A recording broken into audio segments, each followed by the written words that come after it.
ధర్మపురి అరవింద్ మరి ముఖ్యమంత్రి గారి మీద లేదంటే కాంగ్రెస్ పార్టీ మీద చేస్తున్న వ్యాఖ్యానాలు చూస్తుంటే సరే తనకు గుండు మీద నెత్తి లేదు కానీ బుద్ధి కూడా లేదన్నట్టుగా కనపడుతున్న పరిస్థితి. ఇలా ప్రధానమంత్రిని అంటే రేవంత్ రెడ్డి గారిని విమర్శించడానికి ప్రధానమంత్రిని తప్పుపడుతున్నావు, మీ ముఖ్యమంత్రి బెంగాల్ ముఖ్యమంత్రి అధికారిని తప్పుపడుతున్నావు. అంటే కాంగ్రెస్ పార్టీలోకి రేవంత్ రెడ్డి గారు ఎట్లా వచ్చిండ్రు, ఎందుకు వచ్చిండ్రు, ఏ విధంగా అధికారం తెచ్చిండ్రు అనేది తెలంగాణకే కాదు దేశం మొత్తానికి తెలుసు, మోదీ గారికి కూడా తెలుసు. మీ మోదీ గారు సైతం అంటే మన ప్రధానమంత్రి గారు సైతం మాతో కలువు అని చేయి చాపిండు అని అంటే ఏ స్థాయి గౌరవం ముఖ్యమంత్రి గారికి ఉందో కనీసం అది అర్థం లేకపోయా.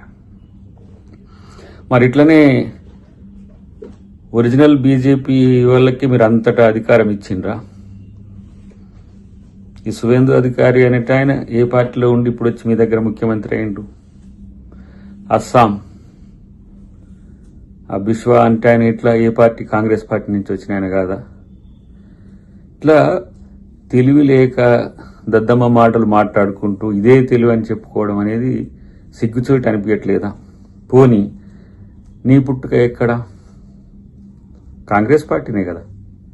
ఇలా నేను ఒరిజినల్ బీజేపీ నాయకులు అని చెప్పి గింజుకుంటే ఎవరికి తెలియంది డిఎస్ గారి రాజకీయ ప్రస్థానం ఎక్కడ ఉంది?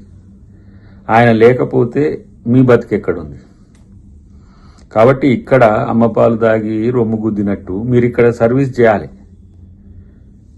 డిఎస్ గారికి రాజకీయ ప్రాధాన్యత కల్పించింది, బీసీలకు ఆ స్థాయి గౌరవం ఇచ్చింది కాంగ్రెస్ పార్టీ. అలాంటిది ఇక్కడ నువ్వు సర్వీస్ చేయాల్సింది పోయి నీ కెరీర్ కోసమని స్వార్థం కొరకు అక్కడ కూడా కిరాయికి పోయినట్టే కదా బీజేపీకి. నువ్వేమన్నా బీజేపీ ఫక్తు లీడరు నువ్వేమన్నా? నువ్వు కూడా నీ రాజకీయ అవకాశం కొరకు దేబేరించడానికి బీజేపీ నిన్నేదో బీజేపీ నాయకుడు అని చెప్పి బీజేపీ వాళ్ళు అనుకుంటారు అనుకోకు, లేకపోతే తెలుగు ప్రజలు కూడా నేను అనుకోరు. ఎందుకంటే డిఎస్ కొడుకు అనే ముద్రనే డిఎస్ గారికి మీరు కొడుకు కాకపోతే మీ రాజకీయ భవిష్యత్తు ఎక్కడిది? రాజకీయ భవిష్యత్తు ఏంటిది అసలు? కాబట్టి కొంచెం ఆలోచించి మాట్లాడాల్సిన సందర్భం ఉంటుంది. నువ్వేదో నికార్సైన బీజేపీ లీడర్ అన్నట్టు అని చెప్తున్న పరిస్థితి. ముఖ్యమంత్రి గారిని మాలాంటి వాళ్ళం ఆహ్వానించడం, పార్టీ హక్కున చేర్చుకున్నది, పిసిసి ప్రెసిడెంట్ చేసింది, తర్వాత ముఖ్యమంత్రిని కూడా చేయగలిగిందంటే ఆ స్థాయి సామర్థ్యం తనకు ఉండడం వల్లనే. మాకు లేని తలనొప్పి మీకెందుకురా బాబు? నాకు అర్థం కావట్లేదు. ఎవరు డేక్తలేడని చెప్పి ఇష్టం వచ్చినట్టుగా మాట్లాడితే మాకేదో గుర్తింపు వస్తుందని మిమ్మల్ని ఏం పట్టించుకోరు. చివరికి మళ్ళా వాళ్ళు బీజేపీ పూర్వ లీడర్లను లేకపోతే ఆర్ఎస్ఎస్ నుంచి వచ్చిన వాళ్ళనే అక్కడ ముఖ్యమంత్రిలో ప్రధానమైన నాయకత్వంలో చేస్తారు. ఇది చరిత్ర చెప్పిన వాస్తవం. ఎందుకు ఎగిరిపడడం? కాబట్టి కొంచెం మాట్లాడేటప్పుడు చూసి మాట్లాడడం నేర్చుకో బ్రదర్ అని చెప్పి హితవు.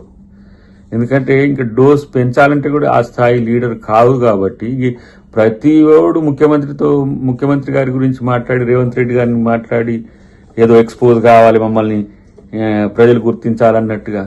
నిజామాబాద్లో ఓడిపోవడం అనేది జీర్ణించుకోలేకపోతున్నావా? నిజామాబాద్లో ఓటం అనేది తట్టుకోలేక నేను ఈ విధంగా విమర్శలు చేసేది. కాబట్టి ఎగిరెగిరి పడితే వచ్చేది ఏమీ లేదు. ప్రజల కొరకు పనిచేసే క్రమంలో మీరు విమర్శలు ఎవరైనా కూడా చేయాల్సిన అవసరం ఉంటే చెయ్యండి, ప్రభుత్వం మీద విమర్శలు చేయండి. పిచ్చి పిచ్చిగా వాగితే ఇక ఆ వాగుడేదో మీకే తెలిసినట్టు మాకు తెలియనట్టు, ఆ తిట్లేదో మీకే తెలిసినట్టు మాకు తెలియనట్టు మాట్లాడితే ఎట్లా? కాబట్టి ఒకసారి చరిత్ర చూసుకో మిత్రమా. ఇది ఎందుకు ఈ పలకరింపు లాంటి ఒక పాజిటివ్ కోణం ఇస్తున్నాం అనేది తెలుసుకుంటే మంచిది. లేకపోతే భవిష్యత్తులో నువ్వేం మాట్లాడుతున్నావో అదే స్థాయిలో కూడా స్పందించడానికి కాంగ్రెస్ శ్రేణులు ఏమి వెనుకడిగేయవు. మాట్లాడుతుంటే ఎవరు స్పందించట్లేరని చెప్పి ఇష్టం వచ్చినట్టుగా మాట్లాడితే ఎట్లా? మరి డిఎస్ గారి కొడుకుగా ఎందుకు మీరు రాహుల్ గాంధీ గారితో కలిసి రాహుల్ గాంధీ గారిని ప్రధానమంత్రి చేయాలనే ఆలోచన ఎందుకు రాలే? ఈడ బాగుపడాలి, అక్కడ పోయి అధికారం తెచ్చుకోవాలనే ఉద్దేశమా? రాహుల్ గాంధీ గారిని ప్రధానమంత్రిని చేసుకుంటామని చెప్పి డంకా బజాయించి చెప్తున్నాడు ఎక్కడికి పోయినా సరే. మరి ఆ సోయి మీకెందుకు లేదు? అదే అందుకని అమ్మపాలు దాగి రొమ్ము గుద్దినట్టుగా ఇక్కడ రాజకీయ భవితవ్యం ఎంచుకొని ఇక్కడ కాదని చెప్పి అక్కడికి పోయి బతుకు తెరువు కొరకు పోయిన నువ్వు కూడా ముఖ్యమంత్రి గారి గురించి మాట్లాడితే ఎట్లా?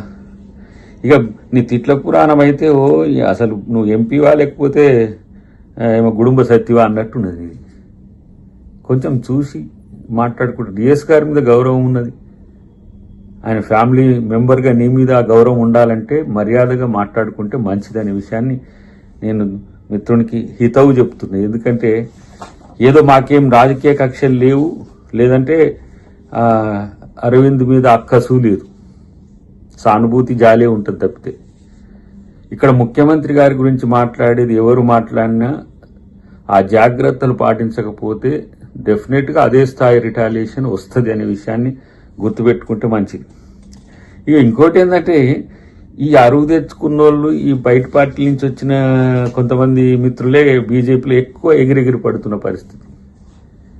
మరి ఎందుకు కిషన్ రెడ్డి గారు ఆ స్థాయి మీ స్థాయిలో దిగజారి మాట్లాడట్లేడు? సుదీర్ఘకాలంగా బీజేపీలో ఉన్నాడు కదా, బీజేపీ మూలంగా ఉన్నాడు కదా. కాబట్టి కొంచెం చూసి మాట్లాడాల్సిన అవసరం ఉంది. అన్నిటికంటే ముఖ్యంగా ఇష్టానుసారంగా మాట్లాడే పరిస్థితి వస్తే అది చాలా నీకే నష్టం అని చెప్పి తెలియజేస్తున్నా. అన్నిటికంటే ఎక్కువ ఏంటంటే సీఎం పిఎం మధ్య ఏమైనా రహస్య మీటింగ్ జరిగిందా? ఓపెన్గా దేశమంతా చూస్తుండగానే జరిగింది కదా. నాతో కలువు ఇంకా బాగుంటుంది అని చెప్తే బీజేపీలో కలవమని చెప్పి ప్రధానమంత్రి ఆఫర్ ఇచ్చినట్ట.